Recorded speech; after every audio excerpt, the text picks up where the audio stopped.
up? I love it. Hi, guys. Can you guys still hear that music? This is our first rodeo. Scott says he could hear me, but not you. Scott, you can't.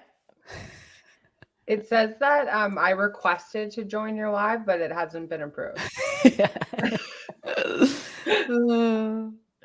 All right, I'm here. I can't go live. Oh shoot! Wait, you were live?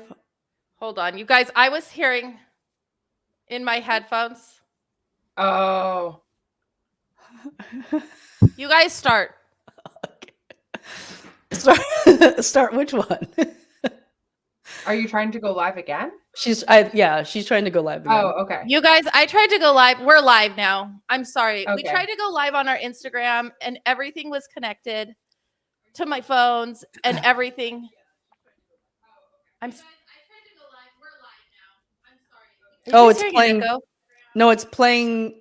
You're playing your Instagram. And everything. Oh my gosh. Yes. Carly, are you sweating? It was on my YouTube, you guys. Can you guys hear me now? Yeah. Yeah.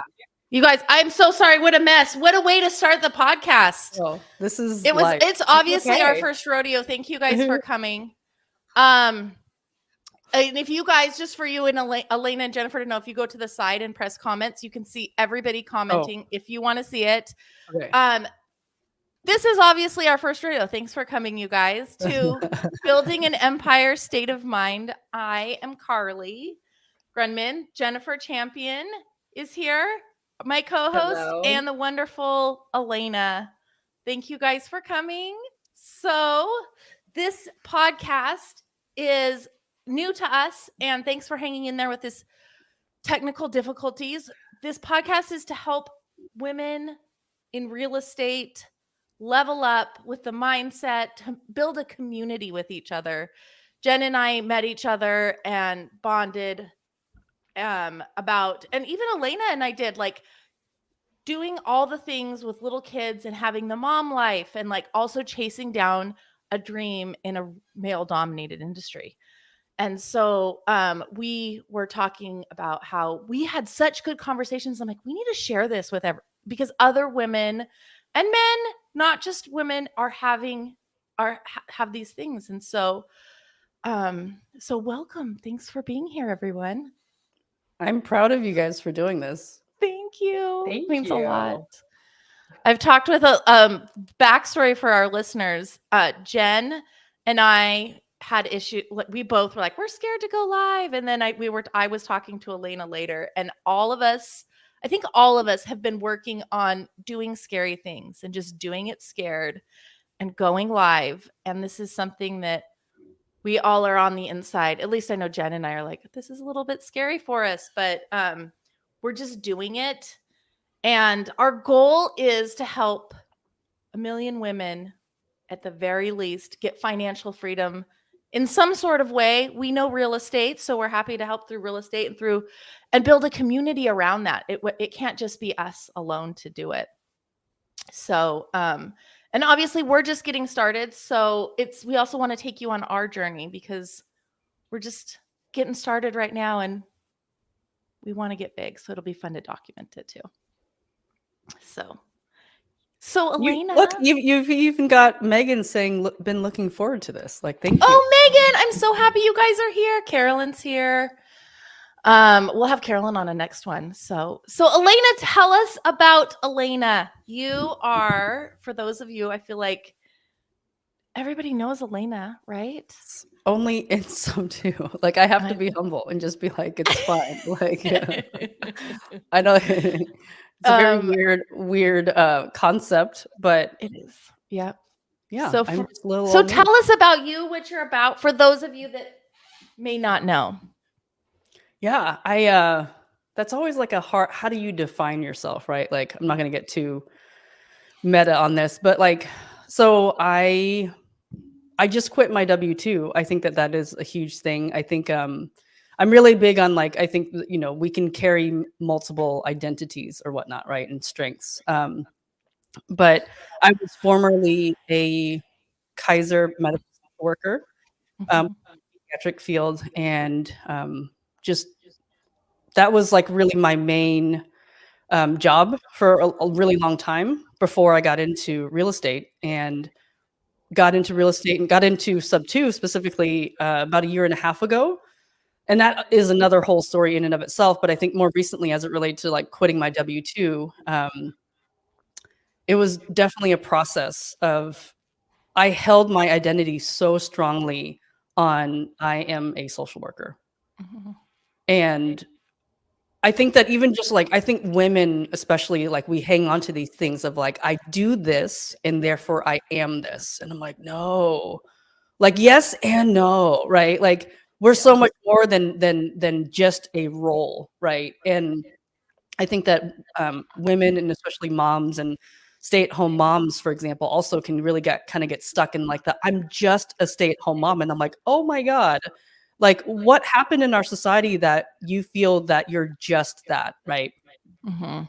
And so for me, like I just quit my W two, but I held on to the identity of just of being a social worker for a really long time. And as I explored more of my strengths and how to utilize them, I recognize like I don't want to stay on this as just the only thing I want to do. Right. Yeah.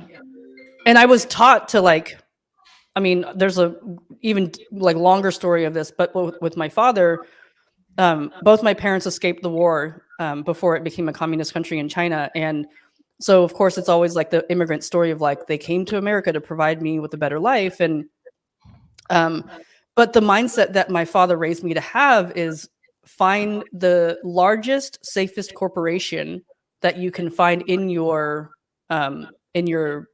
career or in your role and in your profession, excuse me, and stay there forever. And that's what he did. He worked at Kaiser, retired after 41 years of working there, started from the bottom, literally climbed up. You know, he was literally like a mail boy for I'm sorry, for PG&E, not Kaiser. I don't know. I was like, Why- I didn't know he worked for Kaiser too. Sorry, PG&E. Sorry, PG&E. He was like, yeah, he started off as like just delivering mail, and then so, but for him, it's like safety, Mhm. safety, right?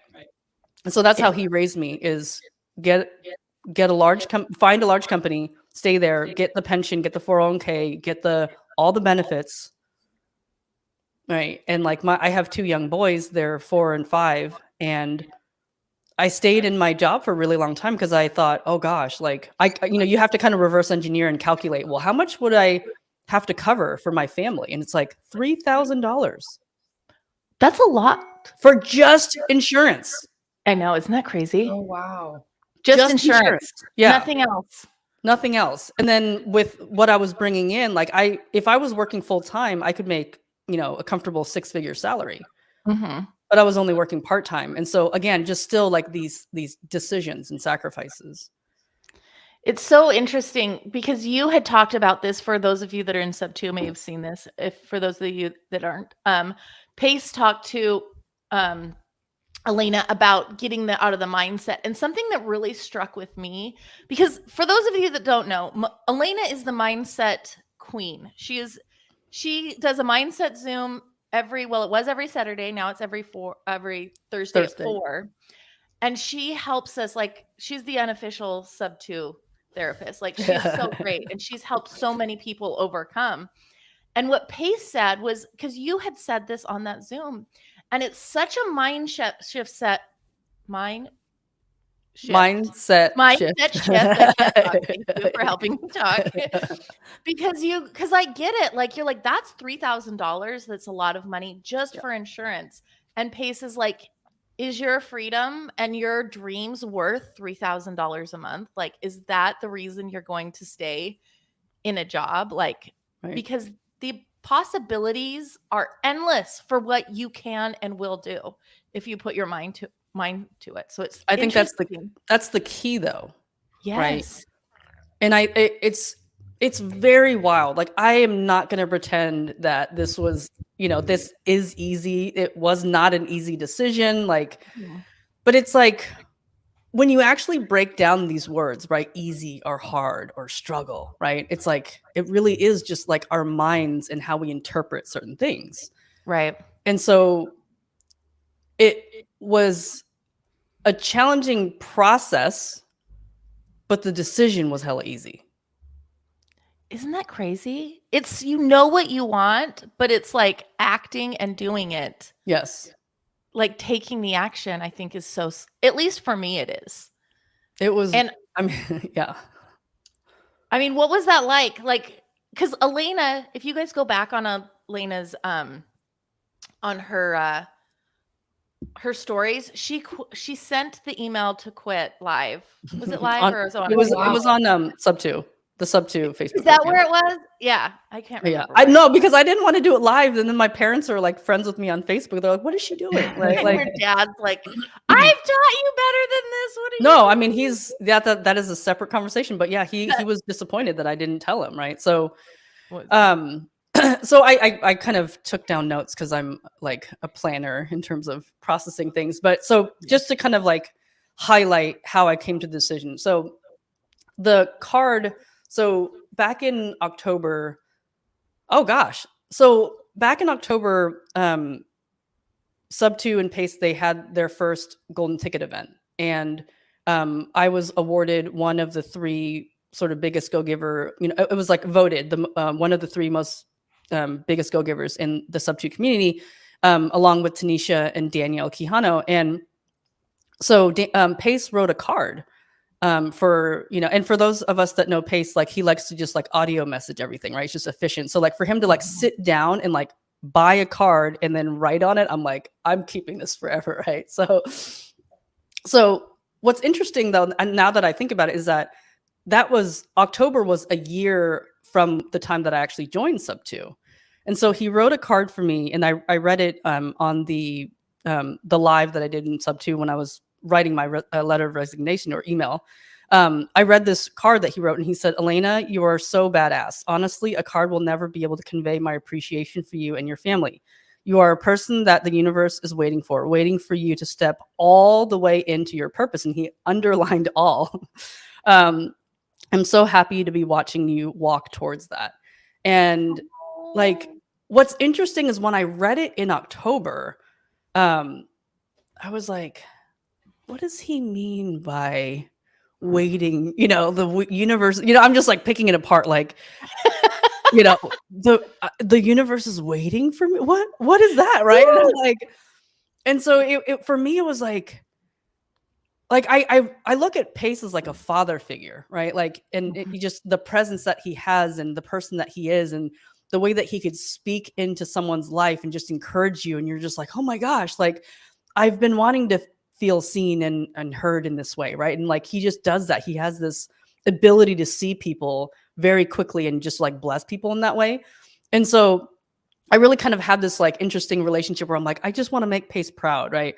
And then when I read that, I'm like, oh my gosh, am I not doing something that is making him fully proud because the universe is waiting for me?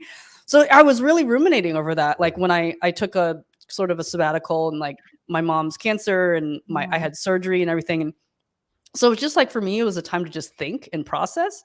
Yeah. And so that was kind of like one factor, right? In terms of just really me like having the space to like think, right? Mm-hmm. And then I was listening to a podcast that Mel Robbins had, and she had a guest on. It was if you guys look at Mel Robbins' podcast, the date was February 8th, and it was entitled like How to Find Your Purpose. So I was listening to it as I was folding laundry, as I do every Sunday. And one thing that she talked about was a lot of people struggle with finding their purpose. So like, I don't know, like what career should I take on that would define my purpose? And the interview that she had was with this woman who was on some sort of like cable network TV something or other. And she talks about how she was on live TV and she has a skin condition, and her skin was breaking out because she has this type of rosacea, like a skin condition where the makeup that she was wearing wasn't supporting her skin type. So it was like an allergy that just came and flaring. And the producer was like, oh my gosh, like you need to get off right now blah, blah, blah. And they were like shaming her and like, oh my gosh, this can't ever happen. So what's interesting is that she doesn't come from a cosmetic background. She literally was trying to solve her problem that she felt other people probably would have an issue, having as well. So she created a product just to solve hers and other people's need.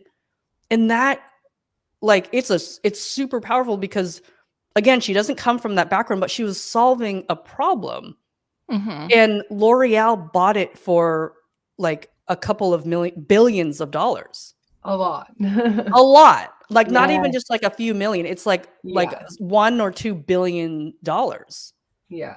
And something really powerful that struck me was in the podcast, she said, the woman that she was interviewing, I forgot her name, I'm so sorry, but she said, sometimes and Carly, I shared this with you, is that It Cosmetics, oh, maybe that's the name, is that, thank you, Carolyn, is that she said sometimes receiving a no, you have to really check that with whatever kind of your faith and kind of faith journey is. Yes. I believe that she's Christian. She was like, I really had to really check that and ask God whether or not, and she realized, she was like, that no, N-O, was for me K-N-O.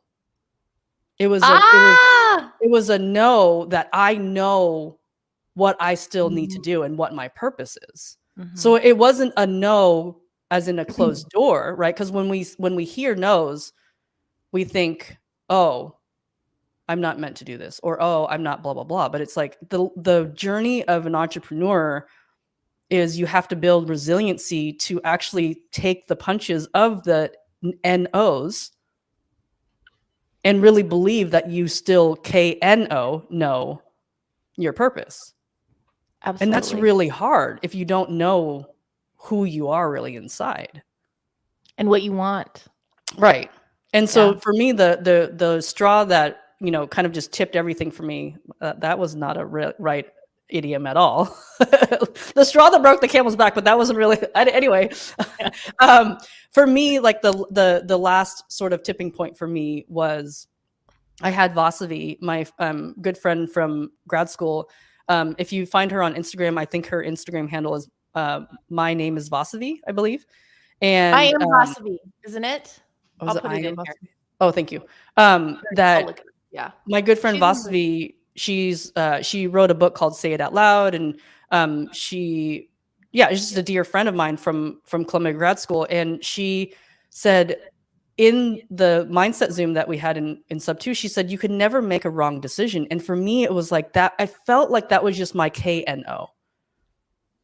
That was my no, KNO, that I just need to do this, right? Like these culminating things, these factors, right? And so it's like, I think sometimes, for all those that might be listening and will listen and really are trying to understand like what their purpose in life is, or if they're trying to make a big decision, it's like, I'm really big on, I literally stayed up last night. And I think one book that I would love to write a book one day, but one book that I want to talk about is Find the Evidence. And Carly, you and I have talked about this, right? Find the Evidence. I was like, what do I want to call it? And I was like, I want to call it facts, right? Because like that's like a current trendy word right now. Facts. It is, facts, as the kids say. Yeah, as the kids say. And it's like, but it's like, find the facts, find the evidence. And it's like, there's enough evidence that was really pointing towards that I need to do this.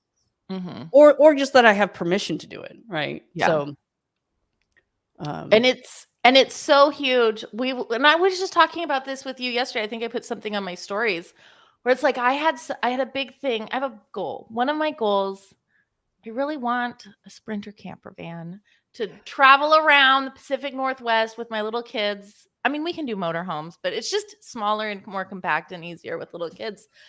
And I was so close to 2, so close, like that close, and both of them fell through. I want to get it creative.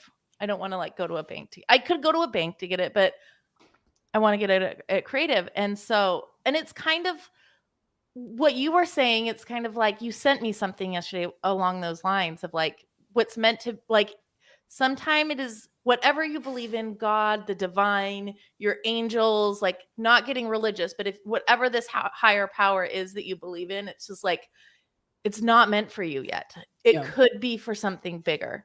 Yeah. And I think that's, like you were saying, as a entrepreneur, I can't say that word either. You know, it's things go up and you're like, yeah, things are awesome. And then they dip and you're like, everything's falling apart. I quit my job. I'm bleeding, you know, and then it's like, okay, it's coming up. It's a roller And nobody coaster. ever sees that either. And it's like the no's, it's just like, but if you keep it, it's slowly, steadily going up to your goals. And I think that's so important for us to remember, especially me, because I think we all struggle with rejection and no's. And it's such a good set shift that you're like, it's KNOW. Yeah. There's a way to look at it. And I think that's super huge for all of us. Yeah. And So I have to give a shout out to my husband, Kirk, who is on here. Like, Kirk. I think that it's really, oh gosh, like when we think about taking a journey to the unknown, right? Like, I think another huge part of me making obviously a very huge part was really seeing whether or not my husband would support me in this, right? And like Kirk is so supportive on everything, and so yes, that's what I'm trying to get at, babe. He is incredibly supportive, and like he really challenges me because I'm such a planner. And he's like very spontaneous. And so, and I'm the one that kind of like balances the budget, you know, so to speak, in our family. And I'm just like, how are we going to do all these things? Right. And he's just like, don't worry about it. It'll happen. And like every day I try to tell him, thank you for working so hard. And I try to encourage my boys to say that too, because everything comes at a cost and a sacrifice. And another really huge reason for me, obviously, as it relates to being a mother, is that part of the decision of me leaving my W-2 also was I've been working from home during the whole pandemic. Like I'm able to have a job or I was able to have a job where I can just call my patients, right, and help them from there, from home. And so they were moving towards, well, you need to come back to the clinic, it's not a hospital, but it's a clinic. And so I asked them, I said, is there any way to do some type of hybrid? And they said, unfortunately not. You know, we really want to, you know, we're trying to normalize everything back again. And it's like, so in my mind, I'm like, why? Because I'm just such a why person. I'm like, why? It doesn't make any sense, right?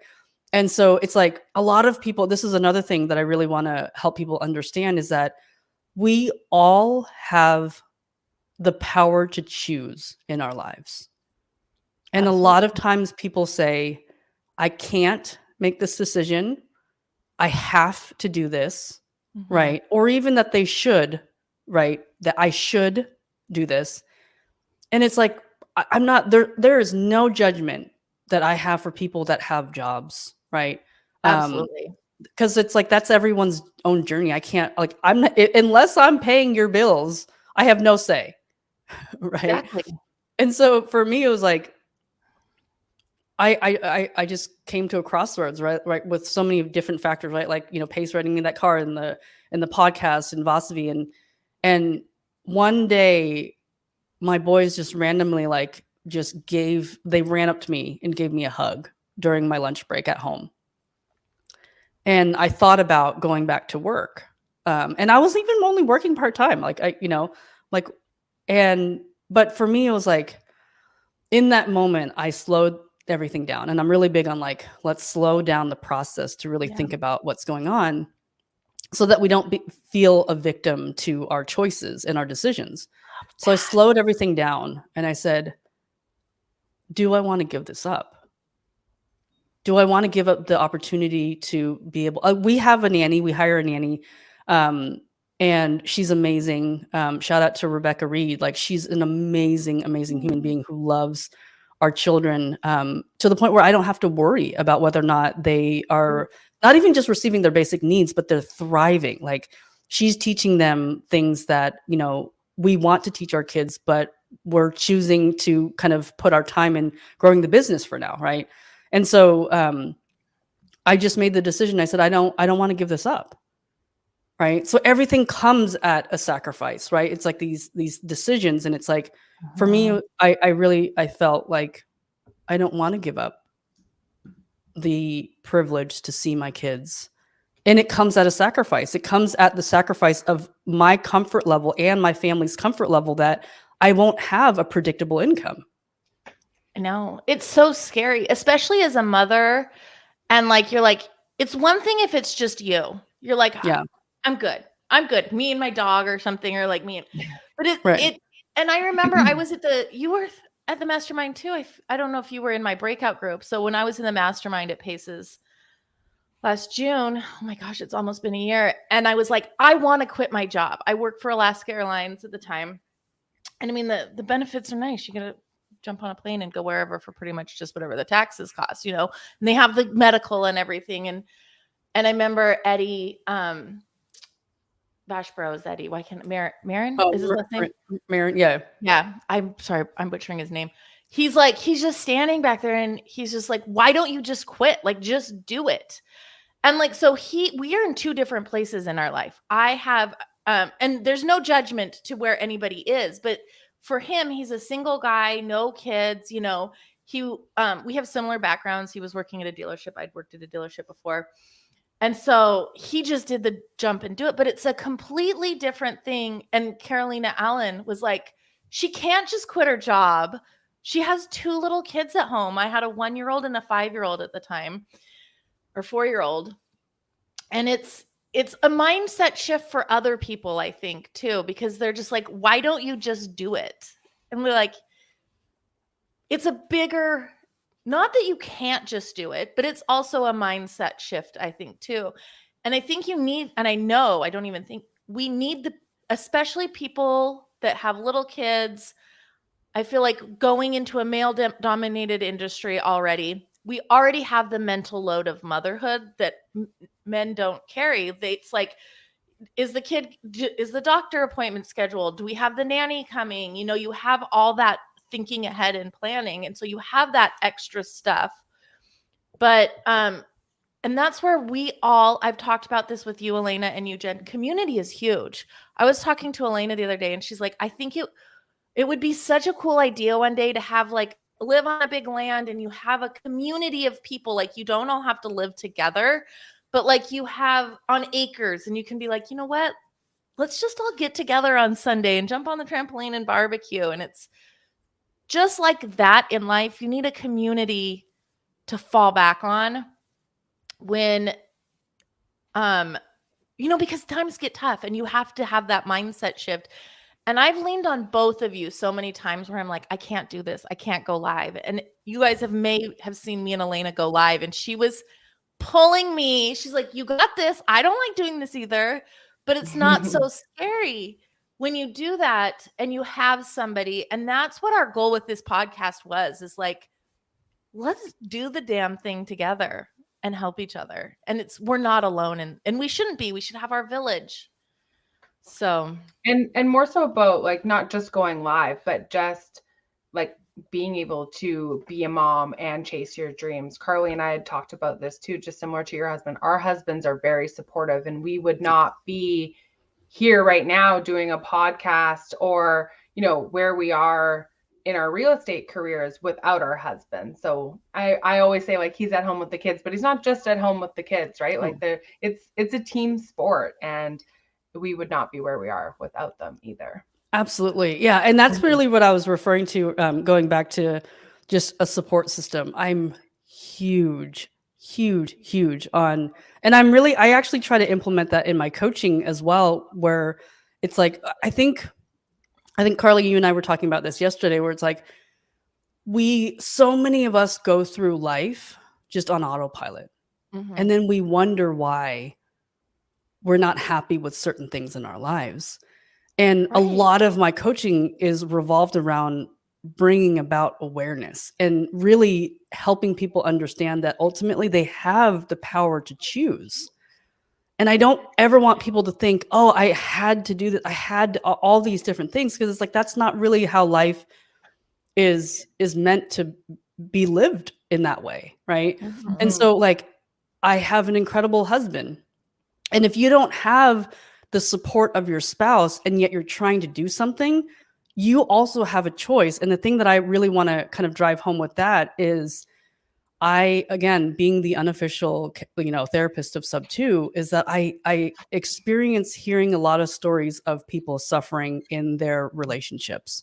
And it breaks my heart because foundationally, like, that is one of the most important things for me. Like, if you have kids, if you don't have kids, still, it's essentially what you're doing is that you have a support system and there is some level of neglect that's going on and it's creating tension.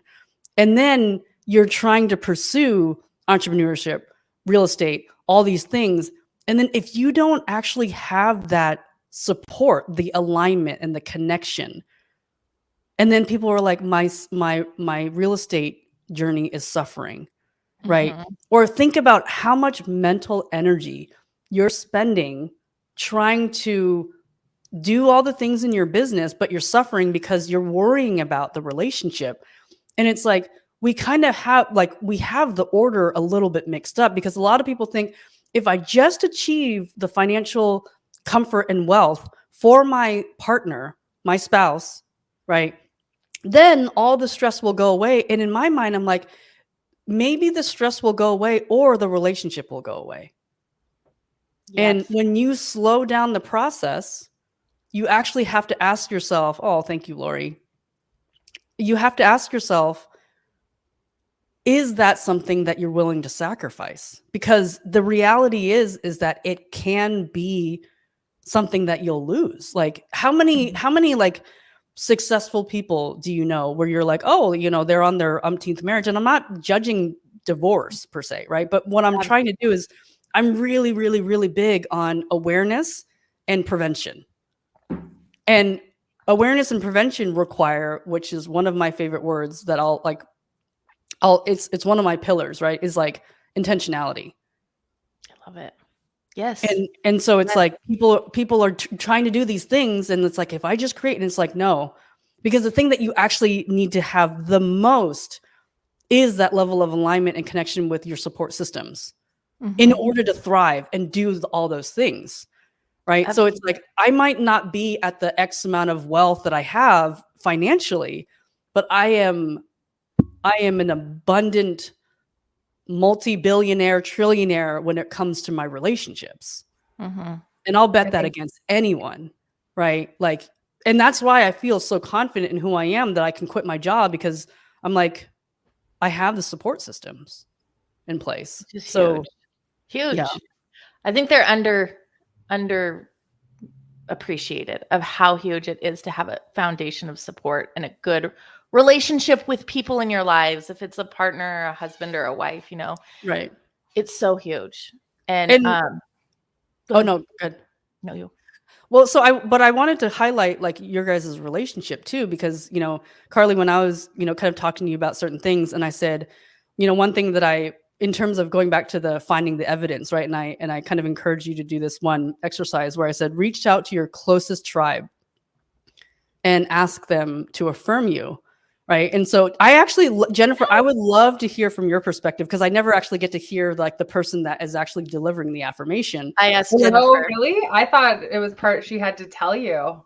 Well, she did, but I didn't hear from you how it was for you. Right. Because, and this is like, this is actually really fun for me. I would love to hear from you, being the recipient of such a request. Like, what did that, like, just, can you share a little bit of like what that felt like for you, and like, how easy it was to affirm Carly? Like, you know what I mean? Like, I would love to hear a little bit of your kind of experience in that. Yeah, absolutely. I was honored that she asked me, and it's definitely easy to say a laundry list long of things that I admire about her and appreciate about her as well. I love it. Right. And it was so hard though. It's hard for us to do this. And didn't you say, you've got a coaching, didn't you say a lot of people had a hard time doing this with the people that you've done this before? Yeah. And Jasmine's on here. Shout out to Jasmine. She was one of the people, and she sent me an audio message, and I actually sent it back to you.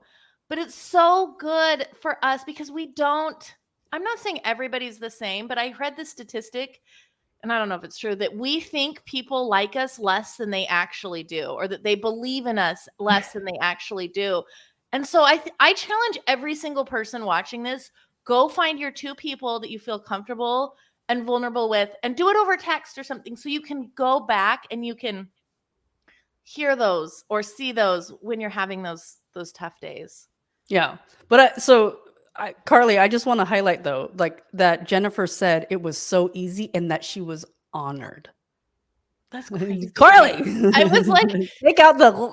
Elena's like, it's just so, and this is one of my goals this year, is just be comfortable in the uncomfortable. This is why why I'm here. Like, this is not, but it's just so weird for me because I'm an independent person. I am hyper independent, which is probably a toxic trait of mine.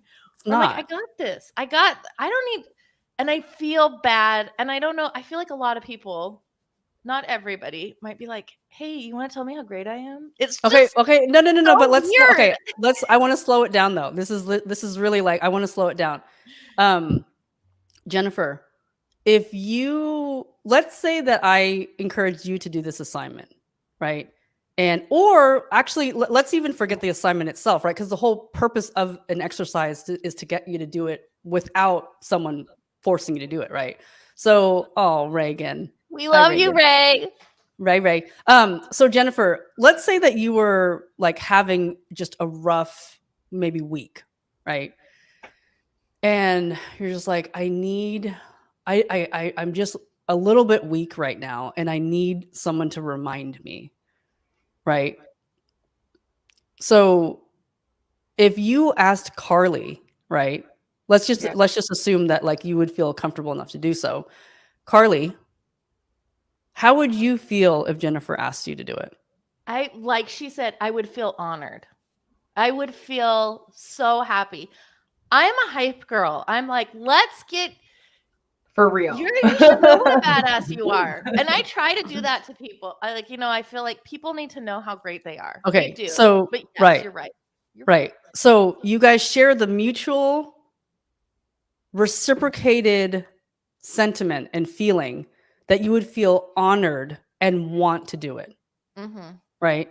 So the question, the root of the concern and the issue in our minds is, why don't we feel the permission to do that, or that we deserve to do that? Deserve. Yes. Right. Why are we like this? And it's like, again, in my coaching, it's like, question everything. Where does it come from and why? Mm-hmm. And maybe in our environments that we grew up in, we saw our parents being independent and strong. And then it's like, oh, but they also don't have friends.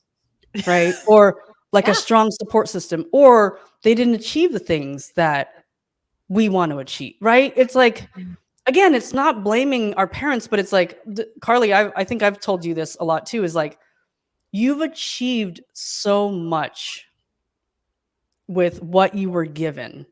Mm-hmm. Right. And so a lot of like what I talk about in my coaching is you've reached incredible heights, but you want to go higher and higher. Right. So all the tools that you've had thus far got you really high. Yeah. Right. But the ceiling that we hit is that there are some tools that no longer serve us. Mm-hmm. Right. Mindset patterns. These certain lies and beliefs that have taken root based on traumas or things that we've heard from our parents and surroundings as kids. So the part of the awareness is understanding that it no longer serves us, but we're on autopilot and we're like, oh, I don't know why I can't get to these heights. Mm-hmm. Whereas like in reality, it's these things that don't serve us are impacting us to get there. So I like to use the analogy of like, if you're a rocket, right, you've got these like boulders of these mindset, these lies, these things. And it's so like, true. Do you recognize that these are the things that are holding you back? And you're like, just trying to like, like get to the next level. And then it's difficult. Right. And so a lot of my coaching is revolved around like, okay, so what are those things that are holding you down? And you made a really good analogy, kind of going with what you just said to me yesterday when we were just talking on the phone. And you're like, I'm like, this is just so gross. Like, it's just so not me, you know, just to put myself out there and be like, hey, everybody, come look at me, you know. And you had talked with me. I think that's kind of how our friendship evolved. Is you're like, Carly, you have so much there. Like, you're a confident person underneath. Like, I'm a confident person. It's not like you know, it's just a weird thing. And what Elena told me, and it's a great analogy, sometimes with mindset, it's like, you know, in Finding Dory or Finding Nemo, where there's that fan and it's spinning, but it stops because there's this tiny little pebble in there. Yeah. And that was such a good analogy. And I wanted to share that with everybody. Like, you need to take that pebble out so that fan can just. And so I think that's a perfect analogy of mindset. Yeah. And how it can help you propel forward. For sure. I want to talk about your coaching, because we've talked, you quit your W-2 to pursue therapeutic coaching, right? Yeah. Will you talk to us about that? Like, tell us about how, like, about where we can sign up, how, all about it, and what you're doing with it, and your goals with everything with that. Yeah. Thank you for giving me the opportunity to share about it too. So I need to put this on my Instagram, but my website is elenamethod.com. And so the reason why I call it therapeutic coaching is because, and I was like processing with Carly because she just has a marketing background. And I was like, should I call it therapeutic coaching? Should I not? Should I call it mindset coaching? And I was just struggling with it.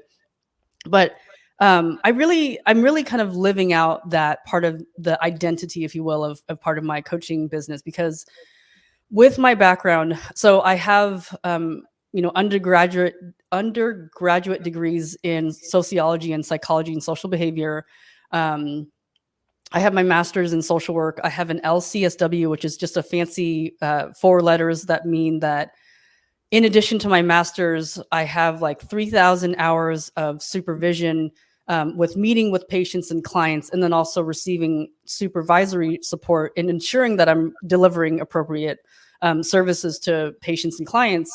And then I had to take a very rigorous, difficult test that allows me to diagnose, but I don't want to diagnose, right? I think that I took a class in my sociology degree where they were talking about labeling theory and how like that can really essentially, it could benefit, but it can also limit people and pigeonhole people. And so it's like they talked about like why labeling theory became a thing, because I think our minds, we always want to like put people in boxes, categorize, right? But like we want to be able to have predictability of how to relate to people and all that stuff, right? So that's why stereotypes come into play and all these other things. But it's like, I think that there's such a danger in labeling people. Anyway, so I was like, so I could take a path where it's like, I can start my own therapy business, right? A lot of people do that, or I can do my own coaching, right? But I'm like, so the therapeutic was like, I want to merge the two. I'm not diagnosing people, but so much of what I want to accomplish in my coaching is to empower people, is to help people to live with greater confidence. And, we've kind of been alluding a little bit to this in this interview, that part of the struggle of people finding confidence is that they believe in lies and false perceptions of who they are, right? When we talk about identity and all these things, is that they can't live in a deeper confidence because these lies and these traumas and things that have happened have taken root. So they don't feel that they're as deserving, or they don't feel a certain, a certain way about themselves that they should, so that because they've believed in this lie. And so a lot of the therapeutic part of my coaching is to identify those things, right? Really looking deep into, again, intentionality, awareness, right? So it's like, I have these assignments, these exercises that help them look really deep down into what are some of the potential stories and reasons that have taken root of these lies that have created a false self-perception of themselves. And then the other process is, once we've identified those things and we're working on uprooting them and clearing them out, then I'm really trying to help them understand, well, these actually are your strengths, right? Because a lot of people are like, what are my strengths? What are my strengths? What are my strengths? But then the lies are still there. And so it's like they can't fully see and have clarity on what their strengths are if the lies continue to like really reveal themselves, right? Because the lies happen the most when we're triggered. And it makes us confused of like, wow, but I thought these are my strengths. But then it's like you're triggered, and then it's like the lie just like comes smacking forward. And then we kind of get confused, right? And like of who we are. So that's really a lot of my process in my coaching is a lot of people are like, oh, strategies and roadmaps to success. And like, you know, all these, like, I need to find my clarity of my why. Like all of that is amazing. And it's really, really important. But the analogy that I like to use, and forgive me if it's a little crass, is like, I think that if people are so focused on the outer strategies of things, right? Like trying to find like the clarity and the roadmaps and building habits is like, to me, it's like putting whipped cream and cherry on top of a pile of poop, right? And pile of poop is not us. The pile of poop is the lies, right? So it's like, we're just trying to dress up, you know, and like put it on top. But it's like, no, you actually need to clear out all the BS that we operate in, because the BS is what actually drives our behavior, right? For better, for worse. Like a lot of people have like self-sabotaging behaviors. They do. Right? They really do. And I don't feel like they do it consciously either. It's not like, you need to get to that pile of poop and just remove it, which is so huge. Right. Yeah. Even Misty saying like, yeah, that it sends her in a spiral. That is very, very common. And we're not aware of it. And that's so true. Like that was just a very big aha moment for me, because something that triggers you, and that's why you got to do the work and work with somebody that knows it. Like these days, there's so many like Instagram coaches and gurus, and there's always someone, you know, that's like, I'll tell you how to lose weight in like 45 minutes. And they're like a college kid with like the metabolism of an 8-year-old, you know, like, and they like have no business telling people exercise stuff. So I think that's also what sets you apart is you have actually studied and Ivy League education, and you have taken the tests, and somebody that knows all this has said, Elena is legit. She knows her shit. Like, so I think that's what also sets you apart, and why I think just being your friend has helped me, which I'm so grateful for, you know, getting rid of that pile of poop and just throwing it out the window. Yeah. And like, I love seeing the process of like empowering someone to do so. Right. Like, I think that, you know, you've been experiencing this, like, and like for you to do this is also just like throwing away the pile of poop, because you're no longer believing those things. Do you know what I mean? That's why I'm so proud of you guys for doing this, because I'm not saying that like proud, meaning I have any sort of blah, blah, blah. Right. Like it's just more of like proud in that, like, I'm cheering you guys on, and I'm so excited that you guys are doing something that makes you feel uncomfortable, right? And it's like, it's the discomfort. I'm really big on like feeling the feelings. It's huge. If you have kids, I would really encourage you to never tell your kids, you know, you're fine, just get over it or suck it up, right? It's like, I'm really big on feeling the feelings, because I think it's really important, right? So like, this is one example that I'll give. So in my background, I used to be a family therapist, and in my studies in like just child development, right? So one really, really big thing as it relates to our identity and the ability to kind of feel like we have resiliency, right, is child attachment. So I've talked about this before. Like, what is child attachment? Who cares? Like, and oftentimes we'll say like, I'm an adult, I should know these things, I should figure it out, right, Carly? Right. So we've talked about this, and I feel the same way. It's like the frustration, right? So, but as it relates to child attachment, the reason why it's so important is I kind of share this like cycle, right, of child attachment, where it's like, as a baby or a child, the natural attachment or healthy attachment cycle should be that a child is crying because they're in discomfort. The the parent figure, let's just say mom, for the sake of it, is the mom hears their cry, goes and tends to their need, right? And then they're okay, why are they crying? Especially when they're babies and they can't actually verbally communicate. It's like, why are they crying? So it's like they're hungry, maybe their diaper is wet, like something is causing discomfort. So they hear their cry, they tend to their need, and then they console them. And then what happens is that it actually builds a healthy level of trust where the child the child can recognize, I cried, I had a need, I had someone comfort me. Therefore, then I could return back to sort of normal behavior, which is doing whatever, right? And then the stronger that pattern happens, right, in a caregiver and a child relationship, the stronger the child, when becoming an adult, has the ability to ask for help, has the ability, right, has the ability to trust people, right? So when I hear people, I can't trust people easily. I'm like, okay, there's something there, right? Like, let's go, like if they want to. Right. Yeah. And so all of that to say that like that process is really important because that really shapes our ability to see ourselves clearly, to have an identity, right, of like confidence. And really it's rooted in like care and love, but also what that does is that helps the child develop their own ability to self-regulate their emotions.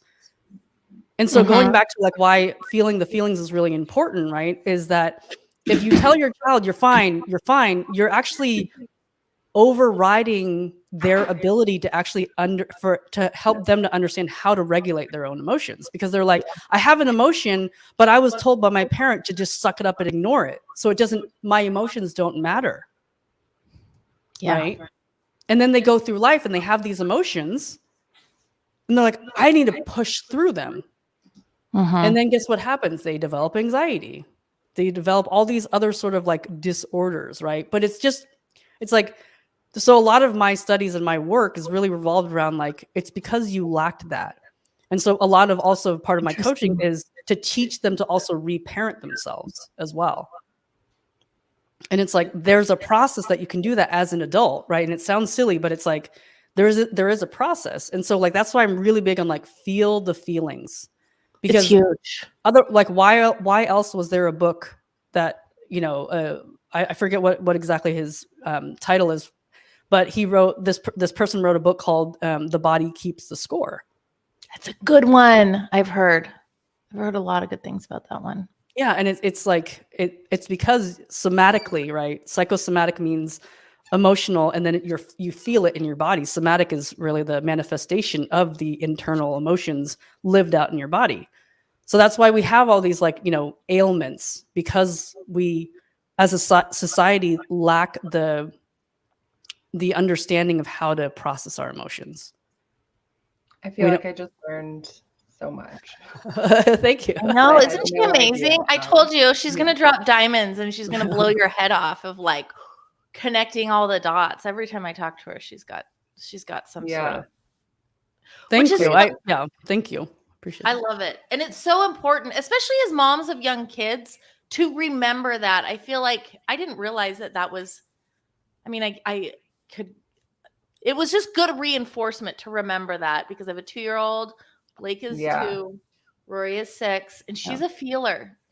I'm a feeler too. I feel my emotions. And she is the same. That's where she got it from. That's where she got it from. And I think she picks up on other people's emotions, which I do too. Yeah. But it's so important to feel the emotions. And it's a good reminder as parents. Well, so I really want to like also highlight this one thing too, because like I have one kid that's like a very strong feeler, right? And then I have another kiddo that's just like, he's a little bit more like Kirk, where she's just like, oh, feelings, what? Like, I love you, Kirk. But one tip that I could recommend for those of you that have strong feeler kids is it's important to help them to recognize that they have feelings, right? But if you have strong feeler kids, you also have to teach them how to regulate their feelings, right? Because otherwise, it's like everything is a huge deal, and that is not necessarily healthy either. Because then it's like everything is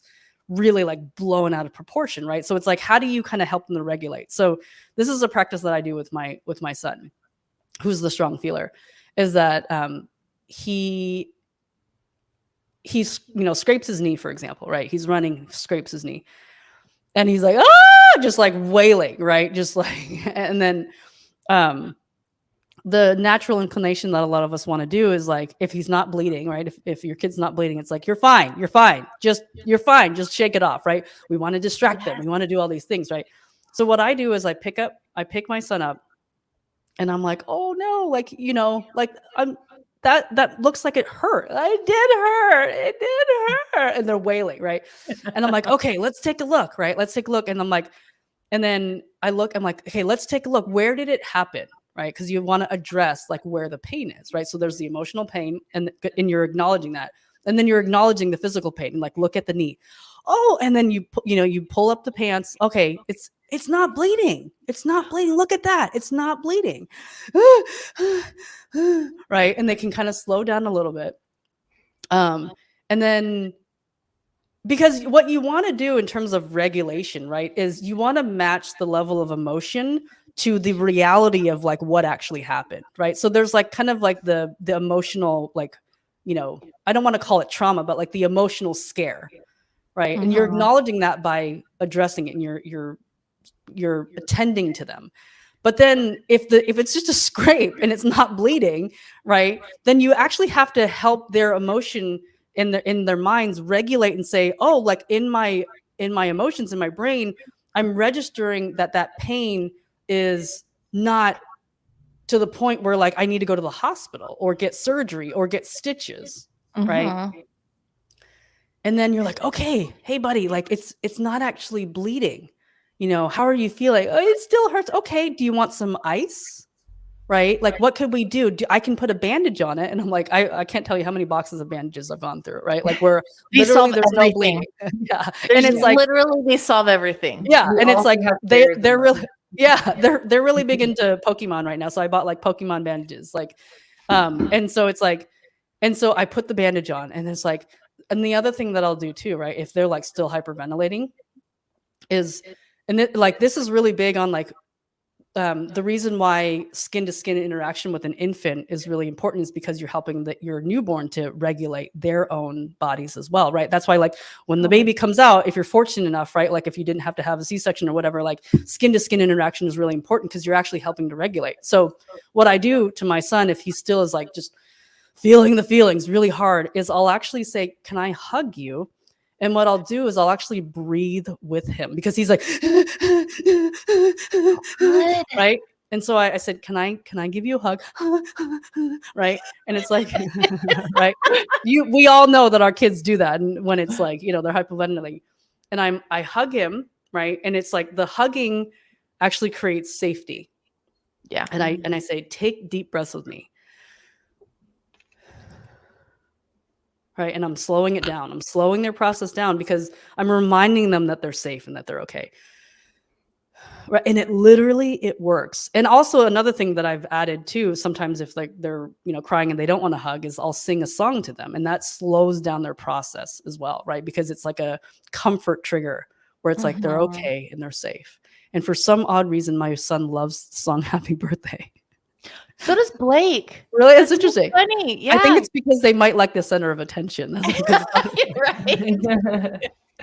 But anyway, so that's like a little, tidbit that I would love to share with you guys, that I'm really big on, because parent-child attachment is really, really, really important.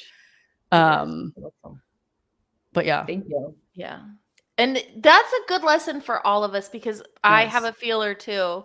And I'm a feeler, so I get it. Yes, I am too. So she gets it's such a good reminder as a parent, because I'll do some of that, but I won't do all of that. And it's good you made a really good point. Like, you need to nip that in the bud, because you don't want everything to be a big deal later. Like, know how to regulate your feelings. And it's none of us. When we're adults, it's a harder process to do, because we're like, we should know it by now. Yes. And then you have these strong feelings and you're like, I don't know how to process these things, right? And so it's like, if you actually walk through that, that's why, like, going back to one of the things that we were talking about earlier of like reaching out to your support systems, They're that is huge. also right. Like, Carly, I told you that when I had the scare of like needing the biopsy, like you were one of the first person I reached out to, Oh, right? I'm Like, so honored.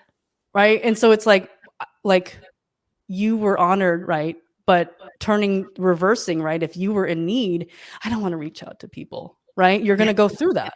I get that. Yeah. So I think that, yeah. you have two very amazing people right here with you Yes. that are willing to support you. I have so many amazing people, and I'm so grateful for all of you. And it's huge. It's so huge. It is. We were talking about this yesterday. It's literally make or break. It's life changing to have that support system and that community where you feel safe enough to be like, I'm going through a really scary thing. I need you. Here's what I need. And I remember you telling me this when we were on the phone for a while. You're like, I have two people that I go to. And this was so crazy to me when you said this. And you text them or you call them and you're like, can you remind me of what was it? Can you remind me of who I am or what you love about me? Right. Or something like when you're down because you need that. And that's so weird to me. Like, not weird, but it's so, I would never do that before. It's foreign. Yeah. It's foreign, out of the norm. not weird. Yeah. It's foreign. Yes, foreign. That's a much better word. But it's so, and I'm starting to surround myself with more. I've always had close friends. Like, I have 2 or 3 really close friends from college, but we're always, it's good to surround yourself with those people that are like, I get it. I'm going through it. Like, just to have real talk with. Yeah. Can I ask you guys? So you guys found each other through Sub 2 and the Avengers Master. Oh no, was it Avengers? I joined her. She thought Sub 2 was a cult. She's like, what is this cult? She was at the Clever Summit in Vegas. And all of Sub 2 with their hats are just like, she's like, what? I made her drink the Kool-Aid. I brought her into the cult, as she calls it. So you guys met at Clever? No, so this is or how at the we Master met. or at the So Avengers. we both were at Clever and we didn't know each other. I didn't know anybody at Clever. Okay. I wasn't even in this. This was exactly 1 year ago next week. So this can kind of show how much time can change. We were both at Clever. We both joined the Avengers. Cody Sperber pitched his mastermind. And I'm like, F it, I'm going all in. Love it. And then I had posted, I'm like, if I'm going to pay this much money, they had a Facebook page. I'm like, they have 3 events that you go to. We were on the first one to Boston. And I was like, if anybody wants to hang out, this was putting myself out there on the Facebook page. I'm like, this is when I'm coming in. Here's my phone number. Let's talk. And Jen, I had internet on the airplane. She had internet on the airplane and we're flying there. And then she's like, hey, I'm interested. And then we started texting each other. Wow. And then we landed at the same time. And she's like, hey, you want to get a cab? And it was just we really bonded. We bonded fast over. We're both super driven. We both have kids the same age. And that's kind of how we hit it off. That's how we met. And then I was like, you need to join Sub 2. No, so the reason why I want to ask, and Jennifer, I'd love to hear a little bit from you about like how you even were like, oh yeah, I'll reach out to this stranger. Like what led you to want to do that too? Yeah, so my whole intention of joining Avengers was to expand my US network because of everything we're already doing in Canada. It's a goal to get into the US market, get my E2 visa, and basically share my time between the States and Canada. So yeah, when she posted that, I was like, oh, okay. And I think I can't remember. I think on a Zoom, we had gone through kind of, and she had said she was a mom to 2 kids and that sort of stuff. So then when she posted, I was like, oh, okay. We have that in common. So yeah, when she posted and we were landing at the same time, I was like, what's the worst that can happen? Right. Yeah. Well, okay. So can I dig a little bit deeper too, for both of you? Yeah. So so because the thing is that I've often talked about this too, Jennifer, are you in your 40s? No. Okay, not yet. Okay. So Carly and I are in our young 40s. But it's like when you're a little bit older, we're not college students per se, right? Like not per se, we're not college students at all. And it's like it's really hard to make friends. And even with a almost 9,000, member strong community in sub 2, Right. it's so hard to make friends. So my question is, it's not just that you reached out. Like, this is what I'm trying to convey to people that might be listening is it took intentionality. Carly took the intentionality of making a post. You took the intentionality and the risk of like, okay, hopefully she's not a, psychotic person. And you reached back out, right? You found some common ground, but common ground doesn't necessitate and it doesn't actually define the strength of a relationship.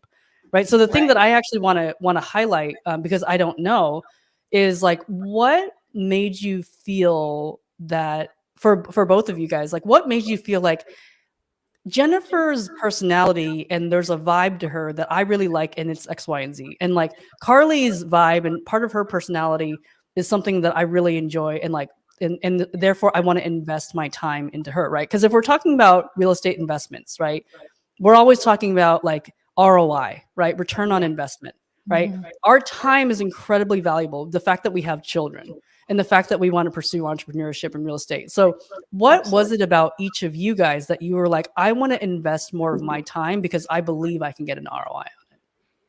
I think that came with time though. That definitely wasn't For sure.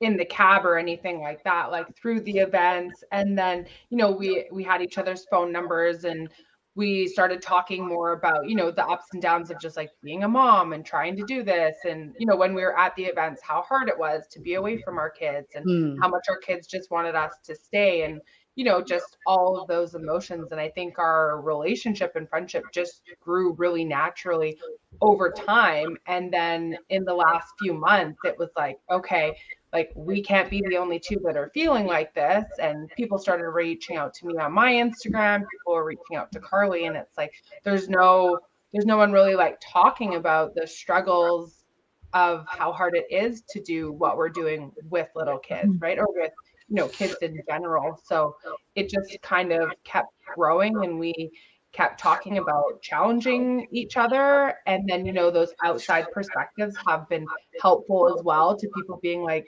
what do you need proof of concept? You're already doing it. Like you're doing it. People are following your journey. You've already done it. Just do it. And it's like, okay. Right. Yeah. And exactly. And I echo all of what Jennifer said. But also what in addition to is I saw her drive. She has what I had also admired about her, which I want to be like as well, is two things. She has an insatiable drive. She started in real estate 3 years ago, and she can raise $1 million with a Zoom. She's got several doors. She's a developer. Like, it's just like mind blowing how fast she's gone. Was one thing that I was just like, holy shit, this woman is on a fast track, and I want what she's got. And also I admire in her, which is she is so confident in who she is, and she's unapologetic about it. And I'm like, sorry. I'm happy. Let's make everybody happy. And she and Jasmine both are like, you can be nice and still stand in your truth. It's not one or the other. So I feel like, in addition to what Jennifer said, that is also where I'm like, this woman's got something. I love it. She's got a fire in her. I love it. No, I love it. So what I want to highlight though, right? Because again, it's like when you're adults, trying to make friends, it can be difficult. I don't want to say it's hard. It can be difficult. So what I heard in the process of you guys becoming good friends is some level of like vulnerability and risk, right? You making the post, Jennifer responding, right? Yes. And it's like you're recognizing each of your own selves, you recognized you had a need and you asked for help. You reached out, Carly. Yes. And Jennifer reciprocated, right? That's a huge part of just the process of making friends is reciprocation.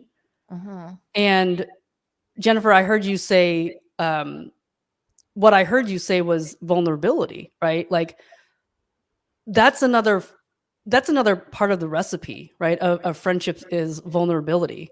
And like you never would have felt that connection had you guys not shared vulnerably your struggles, because a lot of times, guess what, it's like I always joke about this, like, oh my gosh, the weather, it's so hot. Yeah, it's hot where I live too. Oh my gosh, like what do you guys do in the summertime or the wintertime? And you literally, and it's like there is a time and a place for small talk. I get it. Like I think some people aren't comfortable doing like the really deep dive conversations like maybe I would want, to, but and that's totally fine. I'm not judging that, right? Because a lot of people are like, I hate small talk, and it's like, but sometimes people need it, and it's okay. So I'm fine talking about weather for a very limited amount of time, right? Yeah. But it's like you guys were sharing vulnerably, like, oh, I'm struggling with this. Like, oh my gosh, I am too. I thought I was alone in this, right? So I'm just trying to kind of highlight, like, that's part of the process too, is vulnerability, asking for help, and reciprocation. Like those are really key factors as it relates to building strong connections. And relationships moving forward. And it requires intentionality, because in addition to you guys empathizing with each other, you still felt like, okay, well, Carly's like, I really admire Jennifer. Like, I want to reach out to her more. I want to learn about what she's doing. I want to cheer her on. Right. And then Carly's receiving benefit from Jennifer because she's like, oh, she's doing all these things. I'm learning from her. And Jennifer is receiving the support of a friend also. Right. And then like what would happen is that then Jennifer would want to pour back into Carly. You know what I mean? Like, so I'm just highlighting these things because I feel like a lot of times people don't know really how to navigate friendships. And they're like, I reached out and no one responded. And I'm like, okay, I understand that, but it's like there's 9,000 people in the community. Like, keep going. Yeah. I'm back to what you were saying about the no, right? Right. Like yes. Carly and I talked about this the other day when I was first starting in real estate investing, hearing no from financial institutions, right? Because we were growing so quickly that of course we got a lot of no's. And at first I'm like, oh my God, why do they hate me? What have I done? What did I do wrong? Right. Right. But then it was just like working through it to find those brokers and everything that are, more real estate investor friendly focused and are saying yes and stuff. Right. So I think that's where, like Carly says, the confidence came from, is that you just have to keep searching. Like just that one person might not be it for you. Right. But there's billions of people out there. Right. Yeah. Mm-hmm. Yeah. And it's just like, how do you capitalize on it? Right. And like, how do you kind of conduct yourself?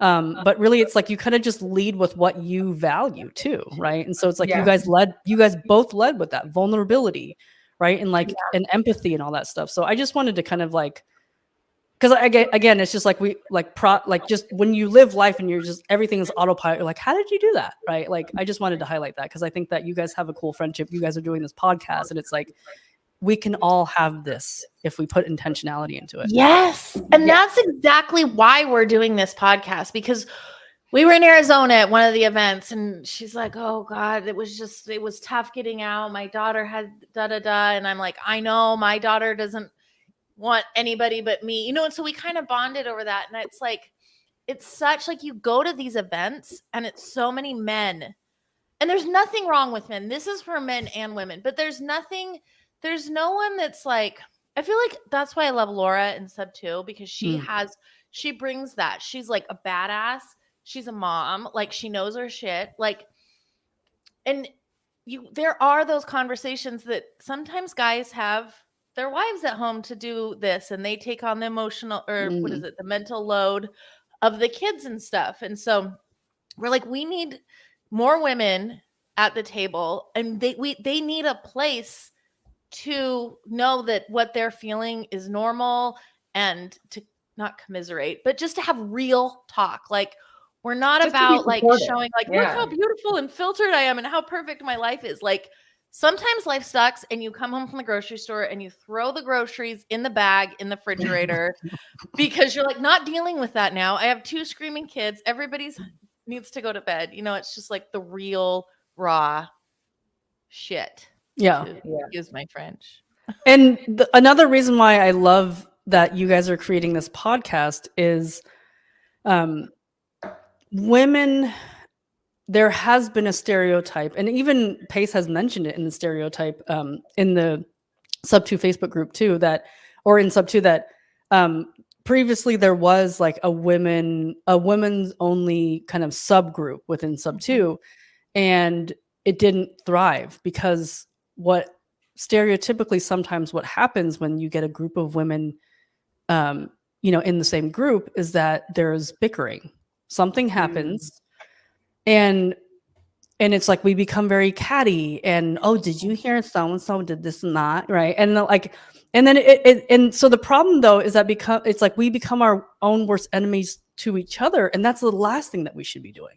Absolutely. Yeah. And Jennifer, I love that your last name is Champion, because we should be championing each other.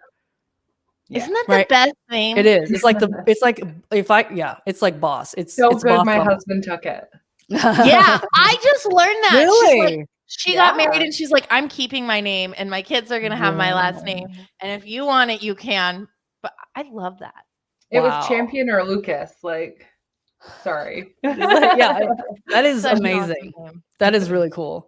And it's amazing that your husband, I mean, I'm not saying anything about my husband in like, anything about that part of it, but it's like, that's really cool that your husband was down to do that, right? Like that's not very 100%. common, right? Because when you think about like, lineage and legacy, it's like, Yes. And he's like, the only male in his family, so that last wow. name, yeah. Yeah, that's really cool. Yeah. But yeah, I love that you guys are starting this, and I love that you're wanting to elevate and highlight other women and champion, their own journey. And so I appreciate like that. I appreciate so much that you're allowing me to have a voice in highlighting what I do, what I've been doing. And it's like this is really what is so important, is in an industry that is very male dominated by numbers, not by actions. Let me just highlight is that that we need to continue to celebrate and champion and cheer on other women that are doing the things or trying to.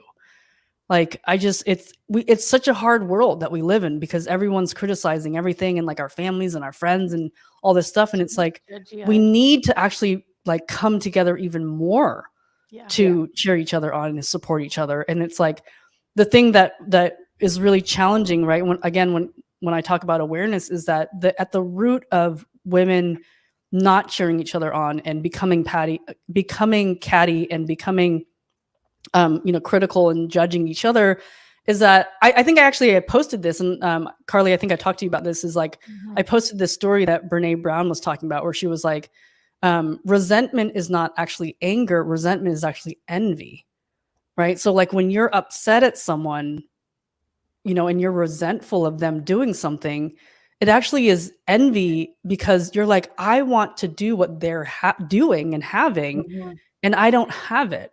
And so what happens is that instead of taking a look deeper into yourself and understanding like, well, what is it that I'm feeling that doesn't make me or allow me to do those things? It's like, because the inner work is so much harder than, so it's easier to be like, well, I hate you. You think you're better than, right? And I'm like, that's why I just have a lot of compassion for when people are judgmental, because I'm just like, they hate themselves inside. And I don't wish that upon anyone. Yes. Right. So it's hard to have compassion. I think that also though says a lot about you, that you can have compassion for people that are judgmental. But you teach the compassion to your kids, Carly. Yes. Your kid got most thoughtful or something like that. And that's the intentionality of what you're doing. So I think it's easier to extend compassion more than one thinks, right? But it's like where that comes from. And here's another great book for like kids, is How Full Is Your Bucket? It's a children's book. Ooh. Yeah. Okay. And it talks about really like, there's like a whole book series about sort of the idea of a bucket, and like that when kids, I think it's called How Full Is Your Bucket? That when you interact with people, right? And it's like our interactions have a cause and effect. And so when one of my sons is mean to the other son, it's like, we're like, that actually is emptying their bucket, right? And it's like, but if you're constantly focusing on like, well, like, I want to fill someone's bucket, and like, I want my bucket to be filled. Well, how would you expect your bucket to be filled? Then you have to fill other people's bucket, right? And if your bucket is empty, then you're likely gonna lash out and, you know, be upset at someone because your bucket is empty. Right. And so it's like looking at that first and saying, like, what's going on here? Right. Like, I just need to take a step back. And so it is easier to externalize, but that's my point, right? Is that, like, look at what is the process of it too, is that when you externalize your own pain, it actually is a self-sabotaging behavior because you're lacking what you ultimately want, which is connection and compassion. Yes. Yes. So I am talking a lot, and it's like really I was gonna above. say, I feel like I'm we so could go sorry. on for I know. I'm the sorry. entire I day. love and it, I do want to though. be mindful of people's Yeah. time. Thank you for your time. You So know- I won't. Thank you for letting me Thank go. you. this Thank long. you. This Thank was you. so huge. I can't think of Yeah. anybody better to be on here with. And what I would love, what I want to see for this podcast and everything is to bring all of us on. You know, like, we're talking to each other in the comments, but it would be so cool to have like a round table of just talking, like, back and forth with a bunch of us, because real talk, you know, like, what you bring is so valuable and so helpful, and we're so grateful. I know you're so busy, and so Thank you. for You sharing guys your are time. too, right? So it's like Y'all I are. appreciate you letting me go extra long and sharing I- about things that I'm really passionate about. I'm not sorry. I'm grateful. Remember what we talked about too? Yes. Women are so like, I'm sorry, and it's like, Yeah.